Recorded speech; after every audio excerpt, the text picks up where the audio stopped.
वैशाली गुरु channel में आप सभी छात्रों एवं छात्राओं का स्वागत है।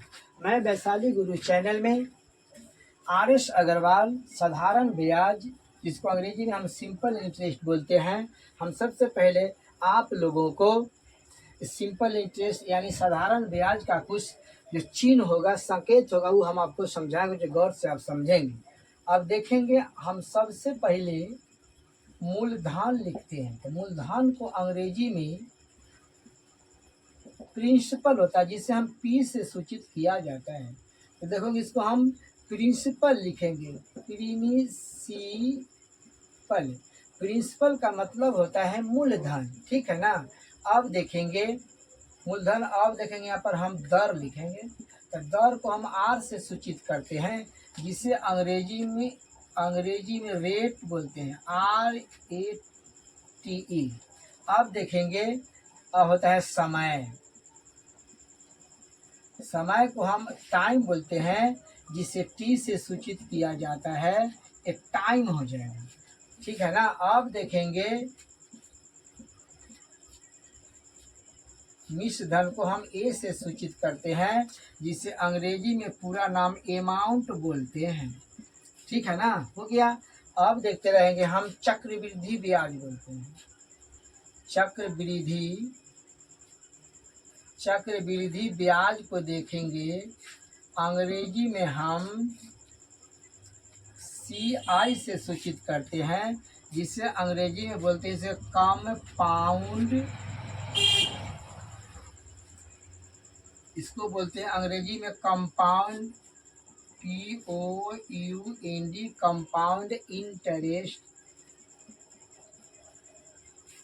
ठीक है ना, जिसे हम CI से सूचित करते हैं चक्रवृद्धि ब्याज के। यह भी आप इसको संकेत को आप समझ गए होंगे। अब देखेंगे, अभी तो आप साधारण ब्याज को संकेत देखें, अब हम आपको सूत्र समझाएंगे, जो गौर से आप लोग समझें। साधारण ब्याज का सूत्र आप देखेंगे, एक में देखेंगे, आई से हम इंटरेस्ट माने ब्याज होता है, तो होता है कि ब्याज बराबर मूलधन गुने समय गुने दर बटा 100 होगा, यानी इंटरेस्ट बराबर प्रिंसिपल गुने टाइम गुने रेट। फिर अब दूसरा में देखेंगे, ठीक है ना। अब दूसरा में देखते रहेंगे, यहाँ पर मूलधन को पी से सूचित करते हैं, जिसे अंग्रेजी में हम प्रिंसिपल बोलते हैं। तो मूलधन बराबर होता है ब्याज गुने 100 और बटा होता है समय गुने दर, तो टी गुने आर लिखते हैं। फिर आप देखेंगे 3 नंबर में सवाल है, अब समय निकालेंगे, तो समय को हम टी से भी सूचित करते हैं और एन से भी सूचित किया जाता है। तो समय बराबर होता है ब्याज गुने 100 बटा मूलधन गुने दर होता है। तो मूलधन को हम पी से सूचित करते हैं और दर को हम आर से सूचित करते हैं। अब 4 नंबर में देखेंगे, अब हमें दर निकालना है।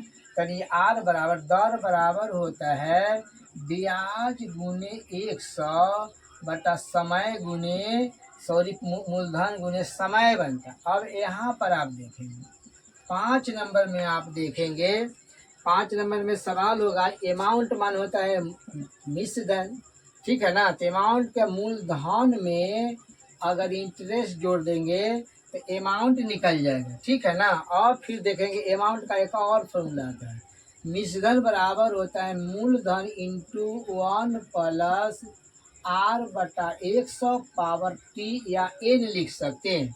फिर देखेंगे अमाउंट का एक और फार्मूला होता है, मूलधन का एक फार्मूला बनता है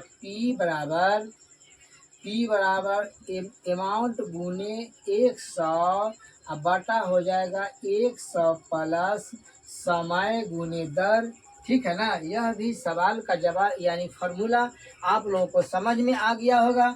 अगर समझ में आ गया हो तो आप कम से कम सब्सक्राइब कर देंगे, बेल और ऑल दबा देंगे, जिससे आप लोगों का नोटिफिकेशन मिलते रहे। अब देखेंगे, एक सवाल है साधारण ब्याज से कि 2500 रुपये का 5% वार्षिक साधारण ब्याज की दर से 4 वर्ष 4 वर्ष का साधारण ब्याज क्या होगा। अब देखेंगे ये 25 इसको मूलधन है जिसे हम P से सूचित करते हैं। ठीक है, अब देखेंगे ये दर है तो दर को हम R से सूचित करते हैं जिसे 5% हो जाएगा। अब देखेंगे यहाँ पर 4 वर्ष यानी समय है जिसको हम T से सूचित करते हैं या N से भी सूचित करते हैं, ये हो जाएगा 4 वर्ष। अब देखेंगे यहाँ हम साधारण ब्याज निकालने की बात बोलता है तो साधारण ब्याज को अंग्रेजी में हम बोलते हैं सिंपल इंटरेस्ट यानी SI बराबर व्हाट हो जाएगा। अब देखेंगे हम सबसे पहले SI का फॉर्मूला बैठाएंगे यानी होता है साधारण ब्याज SI साधारण ब्याज बराबर होता है ब्याज बराबर मूलधन गुने समय को हम P से सूचित कर देते हैं, समय गुने दर बटा 100 हो जाएगा। ठीक है ना। अब देखेंगे मूलधन यहाँ 2500 है, समय देखेंगे 4 वर्ष है और दर इसका 5 है। अब देखेंगे यहाँ पर बटा 100 हो जाएगा, कि 2 शून्य से 2 शून्य कैंसिल हो जाएगा। ठीक है ना। अब देखेंगे 25 चौका 100 हो जाएगा और 100 में 5 से गुना करेंगे कि 500 रुपया ये इसका साधारण ब्याज निकल गया, जो आप लोगों को समझ में आ गया होगा।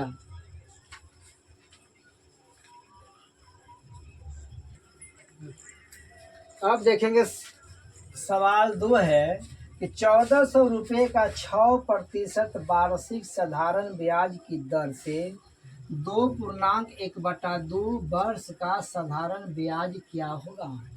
अब देखते रहेंगे। सबसे पहले हम इसमें से मूलधन खोजते हैं तो मूलधन को अंग्रेजी में यानी मूलधन को हम P से सूचित करते हैं यानी 1400 रुपये इसका मूलधन हो जाए। अब यहाँ प्रतिशत लिखा हुआ है ना, तो प्रतिशत को हम R से सूचित करते हैं यानी 6% हो जाएगा। यहाँ देखेंगे वर्ष लिखा हुआ है, इसे हम N या T से सूचित करते हैं तो 2.1/2 वर्ष हो जाएगा। अब देखते रहेंगे, इसको पूर्णांक तोड़ देते हैं, यानी पूर्णांक यानी 2 से 2 में गुना करेंगे, ऊपर जोड़ देंगे। ठीक है ना। तो हो जाएगा 2 दूना 4 1 5 यानी 5/2 वर्ष हो जाएगा। हमें निकालना है सिंपल इंटरेस्ट यानी साधारण ब्याज ज्ञात करना है। ठीक है ना। अब देखते रहेंगे साधारण ब्याज को हम SI से सूचित करते हैं तो ब्याज बराबर मूलधन गुने समय गुने दर बटा 100 होता है। अब देखिए मूलधन इसका 1400 है, समय इसका देखते रहेंगे 5/2 है। ठीक है ना। और दर देखेंगे इसका 6%, अब बटा हो जाएगा यहाँ पर 100, तो 2 शून्य से 2 शून्य कैंसिल हो जाएगा और 2 से इसमें भाग कर देंगे तो 3 दूना 6 हो जाएगा। ठीक है ना। तो 14×5 = 70 यानी 14 में गुना कर देंगे 5 से तो 14×5 = 70 और 7×3 = 21 यानी 210 रुपया ये आपका साधारण ब्याज निकल गया, जो आप लोगों को समझ में आ गया होगा। अगर आप लोगों को समझ में आ गया होगा तब वैशाली गुरु चैनल पर अगर नए होंगे तो आप कम से कम सब्सक्राइब कर देंगे, बेल और दबा देंगे, जिससे आप लोगों को नोटिफिकेशन मिलते रहे और समय मिलता हो तो आप अपने मित्रों के यहाँ शेयर भी करते रहेंगे।